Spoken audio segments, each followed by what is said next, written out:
Olá, boa tarde, bem-vindos ao canal. O meu nome é Filipe Ferreira e hoje é o vídeo número 62 da série Álbuns Essenciais na História da Música, onde eu vou retomar a apresentação de 5 álbuns que, no meu entender, são essenciais para a história da música. E na minha opinião pessoal, os 5 álbuns que eu trago aqui hoje são 5 álbuns mesmo do topo. A começar pela primeira recomendação de hoje. Portanto, o primeiro álbum que trago aqui, grande disco, dispensa apresentações. Portanto, primeiro álbum de hoje, Bob Dylan, com o seu álbum de 1966, Blonde on Blonde. Grande disco do Bob Dylan. Ele saiu imediatamente a seguir e já o apresentei aqui, ao álbum de 1965, o Highway 61 Revisited, e este Blonde on Blonde, na minha opinião pessoal, juntamente quer com o Highway 61 Revisited, quer com outro que eu já apresentei aqui, que é o Blood on the Tracks, que penso que é de 75, são os meus três, são os 3 discos do Dylan que eu mais gosto. Portanto, eu considero ali uma trilogia perfeita. Este é o 7º álbum de estudo da carreira do Bob Dylan e teve muito sucesso. Ele chegou a número 9 na tabela de vendas dos Estados Unidos e a número 3 no Reino Unido. Teve críticas excelentes mesmo, nota máxima em tudo quanto era crítica da especialidade. E este Blonde on Blonde aparece no top que eu costumo referenciar para a Rolling Stone, no top mais atualizado dos 500 melhores álbuns sempre, aparece na posição número 38. Mas nos dois tops anteriores, o de 2012 e o de 2003, ele estava na posição número 9 até. Está bem? Portanto, primeira recomendação de hoje, um grande disco. Bob Dylan com o seu fantástico Blonde on Blonde. E esta minha edição aqui também prima pela qualidade. Portanto, é uma edição mono, remasterizada nos estúdios da Sterling Sound e é fantástico, é em mono. O IB61 Revisit em vinil que eu tenho o vinil e tenho o Super Audio CD. O vinil também é assim uma edição destas, também feita no mesmo estúdio, e também em mono. E o Blood on the Tracks também, entretanto, comprei outra edição para substituir aliás, a que apresentei aqui no canal. Portanto, estes 3 álbuns do Dylan que eu referenciei são álbuns que eu fiz questão de ter mesmo edições muito boas, porque eles merecem. Tá bem? A segunda recomendação de hoje é um disco que em vinil me chegou esta semana, não o tinha em vinil, e é uma banda que eu gosto muito, já falei aqui na banda no canal, e tudo o que eu puder agora apanhar da banda em vinil irei comprar. Também não é muita coisa, portanto são 5 álbuns de estúdio no total. Portanto, segunda recomendação de hoje, os Slowdive com o seu disco homónimo, chamado também Slowdive, de 2017. Apesar de ele ser disco homónimo, muitas vezes os discos homónimos é logo o primeiro álbum, e este é o 4º álbum de estúdio dos Slowdive, e eles que estiveram ativos de 89 a 95, depois terminaram e regressaram em 2014, portanto lançaram este Slowdive em 2017 e lançaram já este ano, em 2013 e 2023, penso que foi em setembro, outro álbum, e também está muito bom mesmo. As críticas aqui a este Slowdive também foram muito boas. Apareceu em várias listas dos melhores álbuns do ano e teve algum sucesso em função do tipo de música que é, porque isto é considerado showgaze, dream pop. Teve algum sucesso comercial, portanto, número 16 na tabela de vendas do Reino Unido e número 50 nos Estados Unidos. Tá bem? É um disco que eu gosto muito mesmo, e acabo por perceber que em vinil acaba por ter outra dimensão. Tá bem? Segunda recomendação de hoje, um grande disco de uma grande banda, o Slowdive com o seu álbum homónimo após o regresso, chamado também Slowdive, de 2017. A terceira recomendação de hoje é muito mais antigo, portanto isto é um disco que vai completar para o ano que vem 50 anos. E este também me chegou esta semana ou semana passada, no final da semana passada. Mas é das maiores bandas sempre da história da música, quer goste ou não, eu não sou dos maiores fãs, mas aos poucos e poucos acabo por ir completando a discografia da banda em vinil, e esta edição então aqui é mesmo muito boa. Portanto, é a primeira edição inglesa. Portanto, terceira recomendação de hoje, os Queen com o seu álbum de 1974, Sheer Heart Attack. Grande disco dos Queen, o terceiro álbum de estúdio da banda. E foi este Sheer Heart Attack que os projetou para o mainstream a nível mundial. Ele acabou por ter logo muito sucesso, quer nas críticas, quer na tabela de vendas. Portanto, ele chegou a número 2 no Reino Unido, e foi onde projetou claramente a banda também nos Estados Unidos, com a posição número 12, está bem?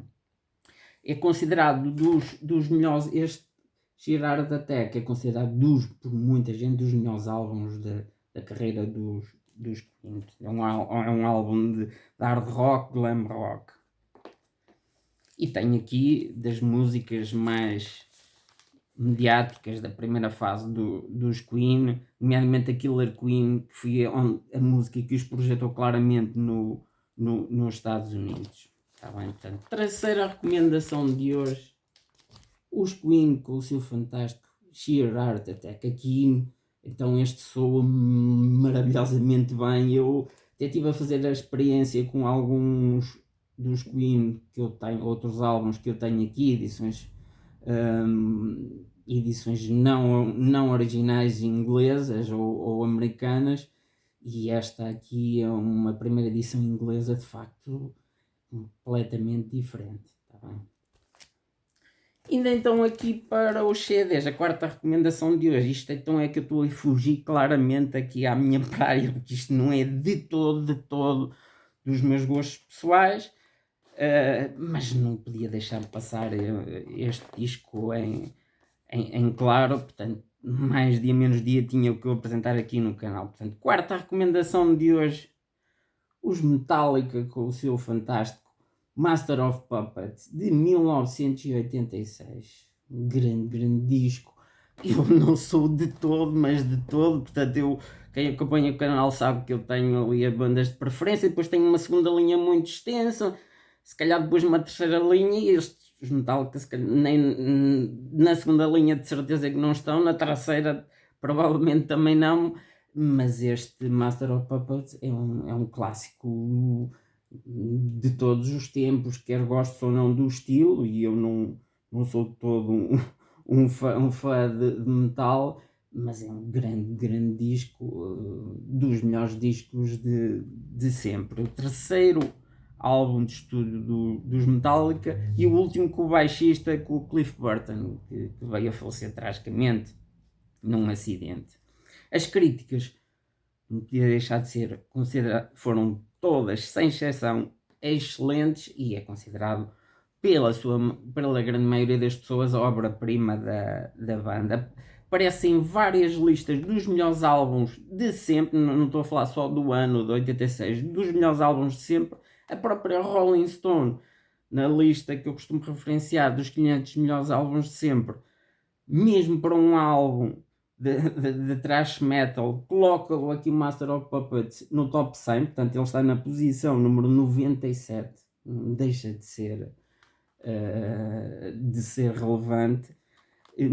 E teve logo sucesso na tabela de vendas. Ele chegou a número 29 nos Estados Unidos e número 41 no Reino Unido, o que é muito relevante para um álbum de thrash metal. Aliás, este Master of Puppets foi o primeiro álbum de thrash metal a atingir a platina na história, e ele chegou a 6 vezes platina só nos Estados Unidos. Está bem? Portanto, é um álbum perfeito do início ao fim, mesmo para os meus gostos pessoais, que foge claramente os meus gostos pessoais.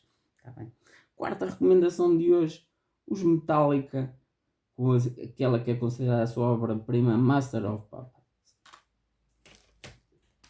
A quinta e última recomendação de hoje, aqui já é mais a minha praia, é um disco, curiosamente, eu ainda não o tinha, portanto ele chegou-me esta semana, mas era uma grande falha na minha coleção, mas é que eu não o conseguia arranjar mesmo. Eu queria em vinil é quase impossível, na edição que queria, e em CD eu queria também uma primeira edição inglesa, mesmo em CD, porque eu em CD já tive a oportunidade de o arranjar noutras edições, mas não quis arriscar. Portanto, quinta e última recomendação de hoje, os The Go-Betweens, com o seu álbum de 1988, 16 Lovers Lane, grande disco dos The Go-Betweens. Eu quis mesmo aqui, já que não, em vinil, uma primeira edição inglesa é preços proibitivos, em CD também não foi barato, mas foi muito mais em conta, e de facto o som disto é fantástico. Conhecia já bem o álbum, e isto tem uma projeção, tem algumas músicas do álbum numa coletânea, e soam de forma completamente diferente do que soam aqui no álbum. Isto, mesmo sendo em CD, tenho aqui uma edição muito boa mesmo. Os The Go-Betweens, este é o sexto álbum de estudo da carreira dos The Go-Betweens. Eles que estiveram ativos de 77 a 89, depois terminaram logo a seguir aqui no ano seguinte aqui ao 16 Lovers Lane. Depois regressaram em 2000 e terminaram em 2006 com a morte de um dos membros principais. Portanto, eles eram constituídos por vários elementos, aqui nesta primeira fase diferentes dos da segunda fase, com exceção dos dois elementos principais, que é o Robert Foster e o Grant McLennan, que foi o que faleceu em 2006, e o Robert Foster acabou mesmo de terminar com a banda. Portanto, eles repartiam os vocais e as guitarras. Eles têm um total de 9 álbuns de estúdio ao todo. Eu, além deste 16 Lovers Lane, tenho mais 3, portanto tenho 2 da segunda fase. Eles lançaram 3 depois do regresso, tenho 2, e tenho este 16 Lovers Lane e tenho o anterior a este. Mas não é porque não tenho os outros, não é porque não gosto, porque não são álbuns fáceis de se encontrar, principalmente então em vinil. As críticas aqui ao 16 Lovers Lane foram muito boas mesmo, muito boas. Este é frequentemente citado como um álbum perfeito, e eu considero mesmo este um álbum perfeito. Ele foi muito elogiado, quer pelos vocais, quer pelas próprias melodias. É considerado um álbum de indie rock alternativo. Tá bem? Portanto, quinta e última recomendação de hoje. E há aqui uma música, quer gostes ou não da banda, e acredito que muita gente não conhece a banda, é quase um sacrilégio, mas muita gente não conhece a banda. Há aqui uma música claramente a destacar, que é Streets of Your Own. Tá bem? Portanto, quinta e última recomendação de hoje, os The Go-Betweens com o seu fantástico 16 Lovers Lane. Pronto, e por hoje é tudo. Vemos no próximo vídeo. Uma boa tarde.